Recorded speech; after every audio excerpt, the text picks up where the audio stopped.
तो हाल ही में भारत की इकोनॉमी को लेकर एक ऐसा नंबर सामने आया है जिसने सबको चौंका दिया है।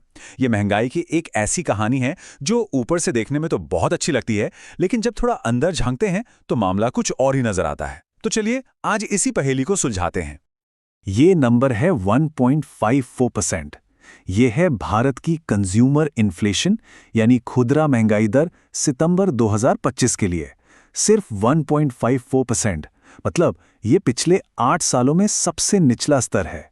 ये एक जबरदस्त गिरावट है जो हम सब के लिए एक बड़ी राहत की तरह है।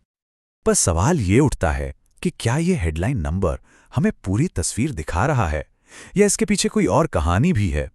क्योंकि जब हम थोड़ा और गहराई में जाते हैं तो कुछ बहुत ही दिलचस्प बातें सामने आती हैं।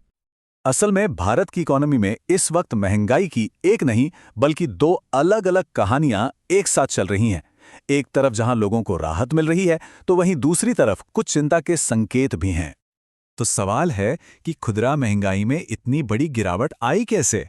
देखिए, इसकी सबसे बड़ी वजह है खाने पीने की चीज़ों की कीमतों में भारी कमी। अच्छी फसल और स्टेबल सप्लाई के चलते सब्जियां, दालें और खाने का तेल ये सब सस्ता हो गया और जाहिर है इससे घर का बजट थोड़ा संभल गया है। अब इस पूरी कहानी को समझने के लिए ना दो चीज़ों को समझना ज़रूरी है, सीपीआई और डब्ल्यूपीआई।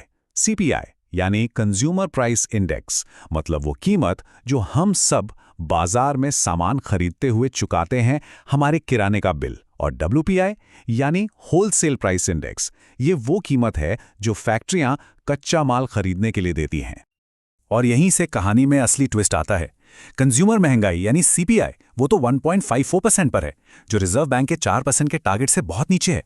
लेकिन दूसरी तरफ जो होलसेल महंगाई है यानी डब्ल्यूपीआई, वो धीरे धीरे बढ़ रही है। इसका सीधा मतलब है कि कंपनियों के लिए सामान बनाना महंगा हो रहा है और ये बढ़ा हुआ खर्चा हो सकता है कि आगे चलकर हमारे आपके खरीदे जाने वाले सामानों की कीमतों में भी दिखे। तो इन आंकड़ों का असल दुनिया में जमीन पर क्या मतलब है? चलिए देखते हैं कि इसका आम लोगों, बिजनेस और देश के सेंट्रल बैंक पर क्या असर पड़ रहा है। देखिए, आम लोगों के लिए तो ये बड़ी राहत की बात है। घर का बजट सुधरेगा और शायद होम लोन, कार लोन भी सस्ते हों। बिजनेस के लिए ये एक मिलीजुली तस्वीर है। बिक्री तो बढ़ सकती है पर मुनाफे पर दबाव भी आ सकता है। और सबसे बड़ी दुविधा में है हमारा सेंट्रल बैंक, रिजर्व बैंक। कम सीपीआई को देखकर तो वो ब्याज दरें घटाने का सोच सकते हैं, लेकिन बढ़ती डब्ल्यूपीआई और 4.5% पर अटकी कोर महंगाई उन्हें ऐसा करने से रोक रही है। ये एक मुश्किल फैसला है। तो अब सवाल उठता है कि आगे क्या होगा? क्या ये राहत ऐसे ही बनी रहेगी या आने वाले समय में कुछ नई चुनौतियां भी हैं?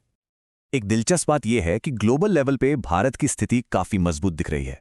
आईएमएफ और वर्ल्ड बैंक जैसे बड़े संस्थान भी ये कह रहे हैं कि भारत दुनिया की उन चुनिंदा इकोनॉमीज में से है जहां महंगाई भी कंट्रोल में है और ग्रोथ रेट भी 6.5% से ऊपर बनी हुई है। लेकिन कुछ जोखिम भी हैं जिन पर नजर रखना बहुत जरूरी है। जैसे अगर मॉनसून कमजोर रहा तो खाने पीने की चीजें फिर से महंगी हो सकती हैं। दुनिया भर में कच्चे तेल की कीमतें बढ़ीं तो उसका असर भी महंगाई पर पड़ेगा।